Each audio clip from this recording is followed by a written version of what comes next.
this morning I'm going to go on to something completely different. I just want to do a bit more work on this previous one. First of all, I'd like to make a bit more of the vanishing point here, the focal point here, with a path going through here and the light coming down through there, just to try and leave the eye in there a bit more. It's a bit all over at the moment. But then we're going on to something completely different, so I'm going to be working in two sort of opposite areas, pulling apart. I want to go more into my colour work and much more into closer keys. And in the other direction, I also want to start going on to some black and white work now. These rather nice composites I put together from the 50s of trains and so on, and London scenes. To go with the London scenes, I'd like to have an experiment with doing some sort of sepia type colours, limited palette. It'd be quite demanding on the drawing, especially on things like this, because they have to be absolutely right to work, because they're mainly on silhouettes, very atmospheric, but it should be rather fun. So something quite different, working towards the colour, maybe a bit more plein air work, and working towards the limited palette. Well, there we are, then I reckon that one's about as finished as I can make it. You can see I've worked into the vanishing point here a lot more, made more of this path going up, and try to leave the eye in more. Still a little bit distracting on the right there, might just take that back a little bit. Sometimes you just see something and think, oh yeah, that's not quite. Just take that down a little bit there. A bit too bright just there. What we'll do to make that work is try and take down a little purple inside there, just to darken the texturing in there just a fraction. These little things that you can see at the end that you just want to come back and play with a bit more. It isn't always where you think a problem is that it actually is, and that's something else that's quite true. A little bit more just there. That should do it.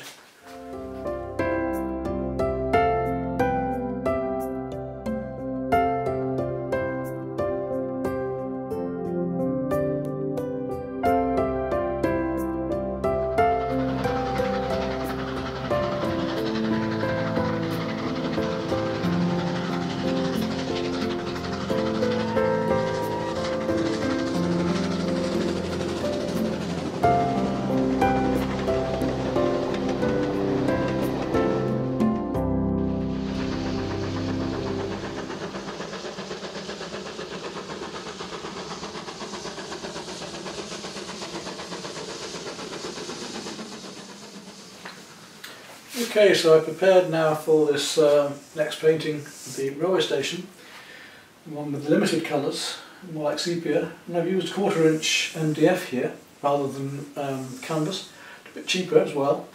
It's good strong stuff to work on. I've primed it with a white in this case. You can paint straight onto it in fact, or put any acrylic primer on you want.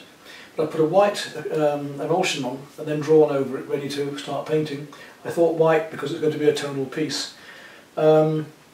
And also it's a smooth surface rather than canvas, which for a more photographic feel might be slightly better as well.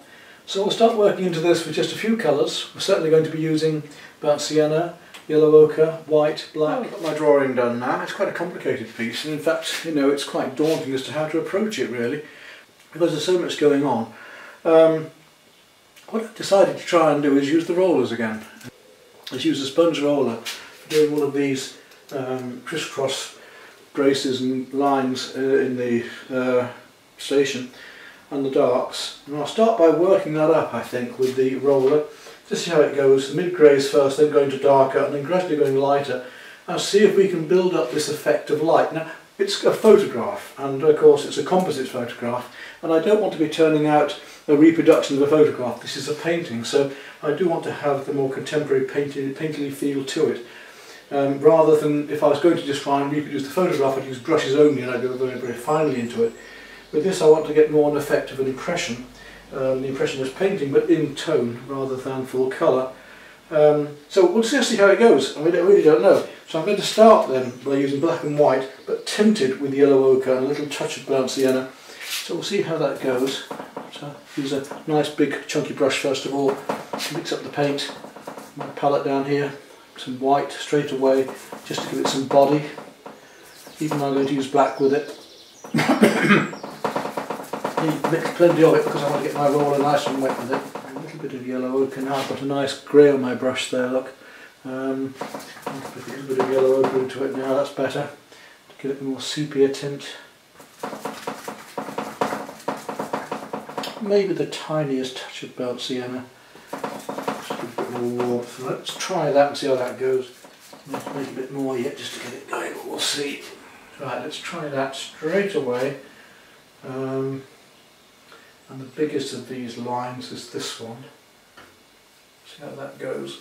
So we can go quite a fine line. Now I don't mind if I make the line a little bit too big because I'm going to come back with white into it anyway. So let's bring that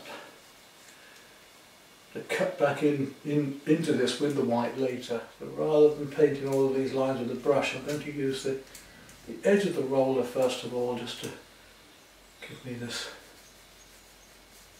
effect of light. I'm rolling onto a smooth board this time, so we can still get the effects with the sponge. You might be surprised. I mean, last time you might have thought that the textural effect was only being made by the sponge on the canvas, but in fact it's not. It's the sponge itself which is giving me the textures.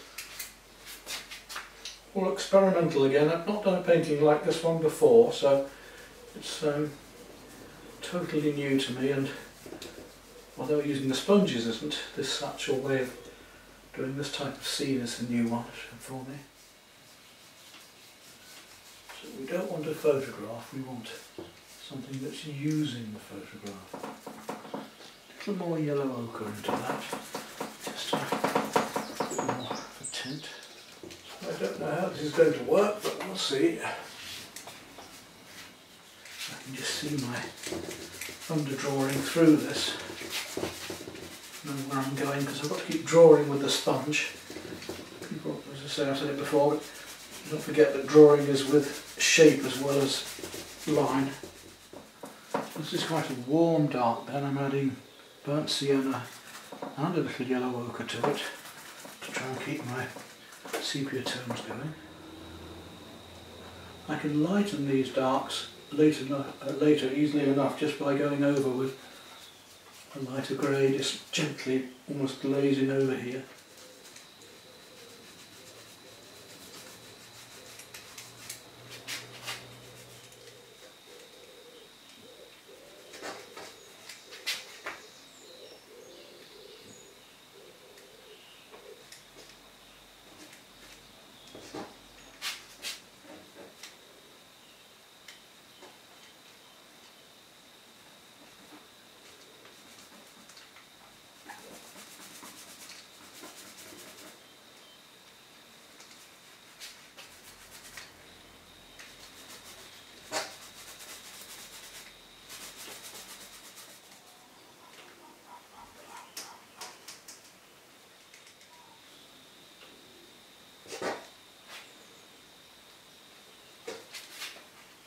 And the lighter bits. Let's go back to the blacks.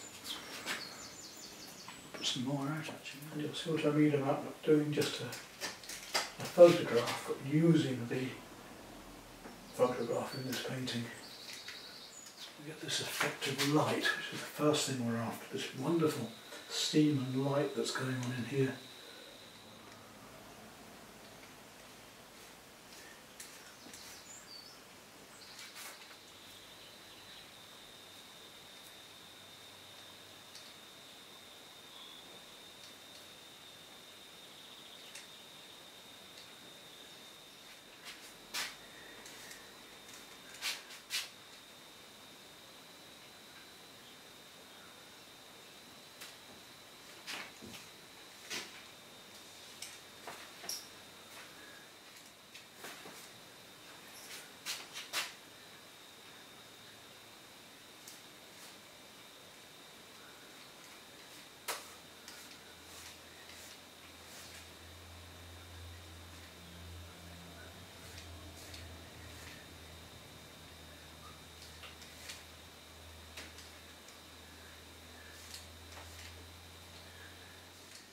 Right, so we've got most of our darks established and mid-tones, and it's time to start lightening things up a bit now. I'll probably have to finish off with the brush, but I want to start working these lighter tones. You've got these heavy body paints, they do go quite a way, they go quite far. So I'm going to start mixing much more white with much more yellow ochre to get these really light golden yellows drawing into them. So I'm putting like watercolour, I'm painting dark against the light. Here I'm actually doing it the other way around, but I'm painting the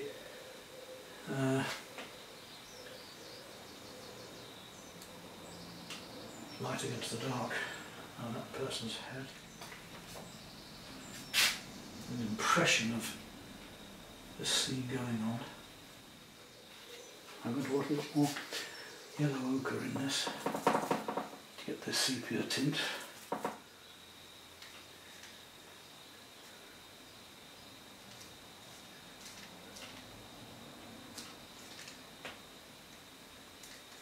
Anyway, just using it to get the effects of light that I want and the atmosphere and mood that I want, and enjoying the use of the paint. So this is, we're talking about art, the difference between what real art is and just copying from photographs, as that rude woman recently commented upon. What is art? Well, art is something that goes beyond just a mere illusion or image from a photograph. It becomes more spiritual, and that'll make the other colours seem a bit cooler because this is so much warmer. So it's rough against smooth, light against dark, warm against cool. Now let's go darker still with those warms. Take some black and brown. I feel I'm a little bit more in control than I was. Right, now we're going to get to the most important parts really. We're going to start putting the highlights in, which should really start to bring things out. And now we're on to one of the most important parts, I guess, and that is starting to put the highlights in. And it should be the most fun part as well. So just white and yellow ochre now, that's all. And it's an effect you have a job to do with a brush, so it's nice to be able to use a tool like this to get these special effects.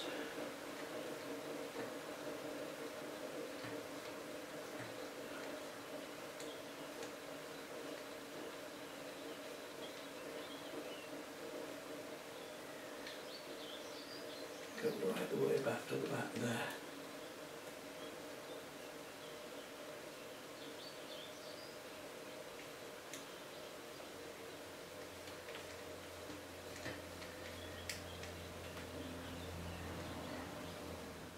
I've got to do some with the brush. I'm not going to manage to do the sort of fine detail just with the roller, I don't think. You can see already, even with a little bit I've done, how these lights are going to really come out and play here.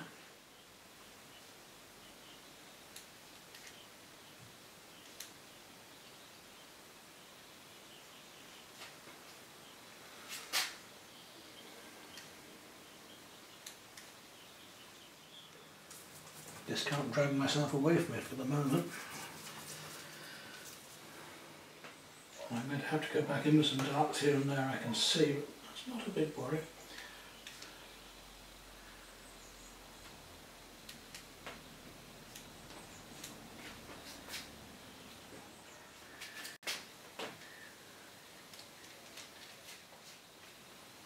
It's amazing the effect you can get just with the sponge only. Now I could start going into creams and cools and all sorts, but I just want to stick to this for the moment. Gradually build them up, build up your colours from the darks to the lights. Right, I think it's about time to look at moving on to the finer drawing with the brushes now. Okay, let's leave it at that. We'll come back to some darks in a moment. We've had a wee break from this now, and we'll come back to it. I'm going to add a few more cools, I think. At the moment, all of these colours have had warms in them. If I just take the white and the black only, some people say black and the white, it should be a lot cooler. In other words, because it hasn't got the warm in it, it should look bluer than the paint with the warm in. Just want to being a limited palette. Let's just see what we can do with this and see if that does actually work, shall we? Now you see how much cooler that grey is that I'm putting on there. It's got a slightly bluer, more purpley look to it this way. So I think we're almost at the stage now where I've got to pick up a paintbrush. So I'm just going to come back with the darks a bit first. The warm darks. So black and a bit of brown down here. I've lost that just there a moment.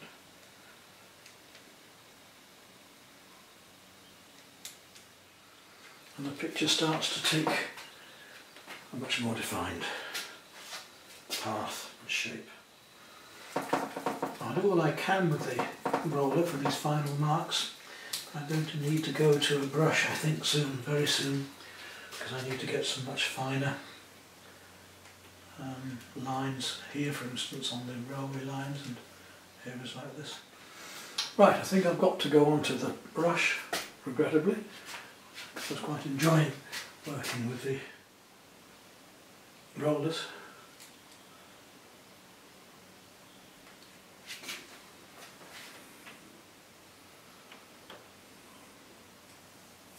So here we go then. Clean the roller off and pick up a... Now this really is where I've got to start picking up some more details. I'm going to actually not start with a flat brush, I'm going to start with a little round brush at the moment and just try and find some of this drawing again. Move backwards and forwards between lights and darks.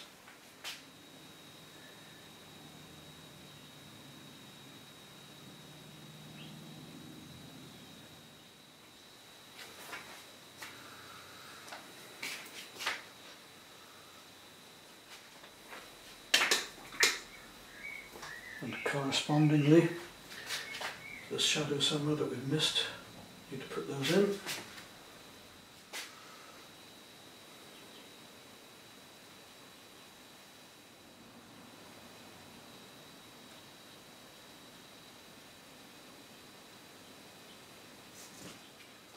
We have to decide just how much more we actually need to do on it, really, because when you've got an impression like this, you don't always need to do a lot more.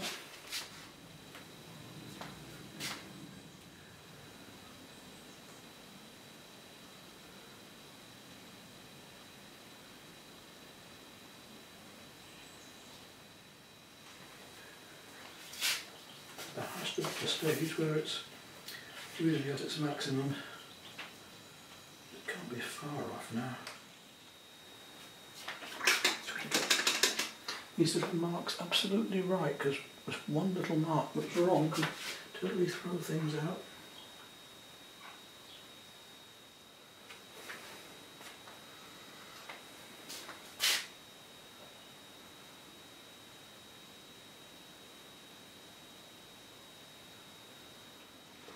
Well, I don't think I want to do a lot more with this really, otherwise I'm going to go into a whole different ball game. Just want to use a little bit more of the warms here and there, just to pick out a little bit more. I think the cool seem a bit cooler, the warm seem a bit warmer yet.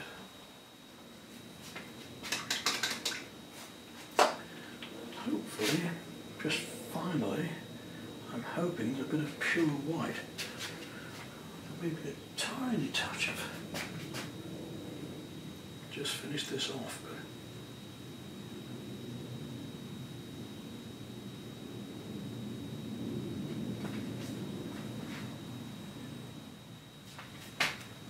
that's why I'm using this heavy body white, is because I want it a bit stronger.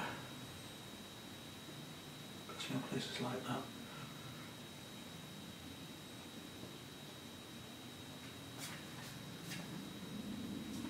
Where I want to lead the eye in and just catch it.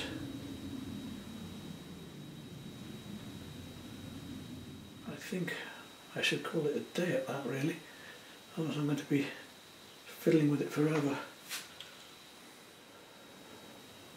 Don't want to fiddle too much either, because that will ruin it too. Just a few marks, as I say, can make it, and that's what we've got to try and get right now. Just balance. It doesn't quite balance on the...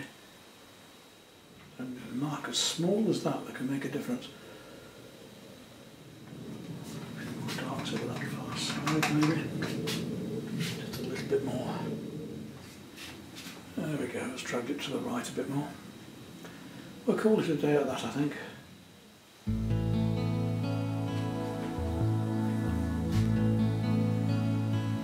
Right, well that's that first experimental one then. Just the four colours then, dark sienna, black, white and yellow ochre.